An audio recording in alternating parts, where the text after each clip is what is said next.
Hi guys, I've just come across this article on here on the next web about a device that's been made by Elcom Soft, which is a Russian company, that claims to be able to.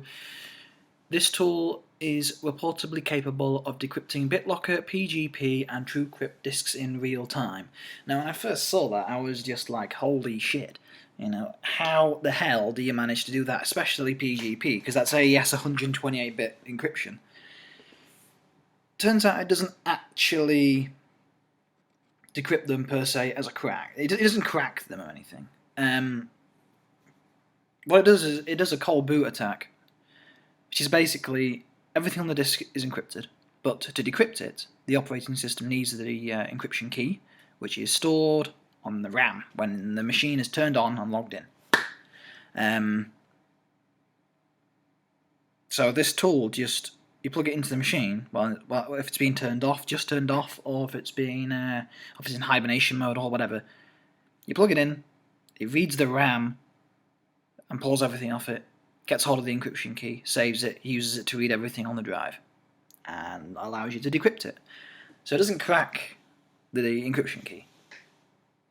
I mean, that's just ridiculous to assume that it could.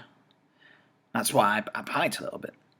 The reason why it's ridiculous is, well, AES 128-bit. If you're going to try and decrypt that with brute force attack, if you turned every atom in the solar system into a 1 Hz processor and then used this giant processor to try and crack it, it would take just under 1 billion years. So it's quite strong. It's a very, very, very strong encryption method. But this isn't the first thing that I've actually. This isn't the first time I've heard of this. There's something else that's similar as well. It's where if you get RAM from a machine that has like this encrypted hard drive in it, encrypted volume, switch it off, and then you freeze the RAM with a can of compressed air. You know, you turn it upside down, you hold it down, and it will spray the liquid out instead. And that will, well, the badly designed ones do. They shouldn't do, but they do. But you spray the liquid on the RAM, and it will freeze them. It will freeze the RAM. Now, the reason why it does this is the reason why you do this is because the RAM is actually it's a capacitor. Well, lots and lots and lots of capacitors. And a phenomenon that actually happens is that when you cool them down, they discharge much slower. They bleed their charge a lot slower than that. The higher the temperature, the faster the charge bleeds. Now, if RAM gets so hot that it doesn't get refreshed, that the charge doesn't get refreshed quick enough, it gets discharged too quickly, you start having errors. But yeah, if the temperature affects the RAM. So you freeze it, you take it out, you put it in another machine that's in an operating environment that allows you to read RAM, and all the data will still be stored on the RAM, and then you can just read it all, get the encryption key, and then you're off. You can then decrypt what was on that computer. There are ways to protect yourself against this.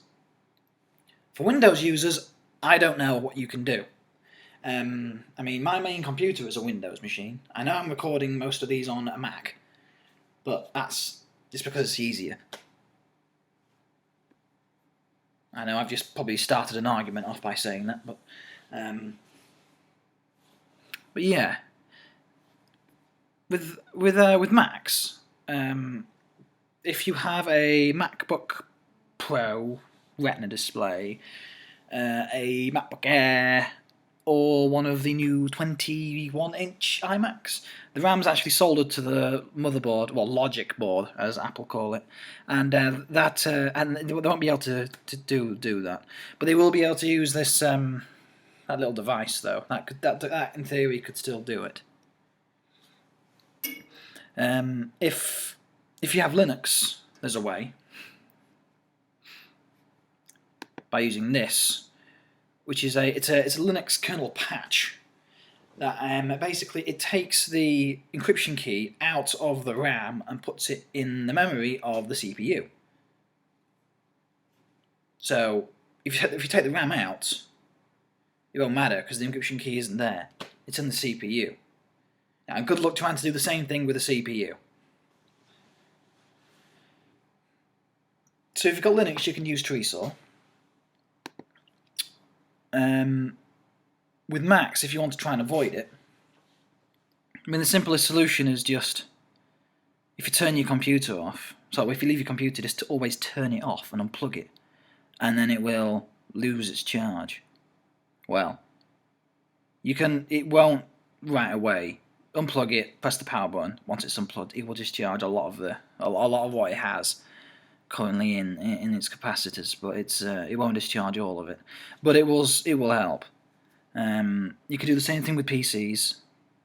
I'm pretty sure there are actually some. Actually, I think CC Cleaner actually has. That's for Windows, by the way, Windows 7. That actually has the ability to scrub the memory, so that might work. It's not something I've looked into, but this is just Coldboot,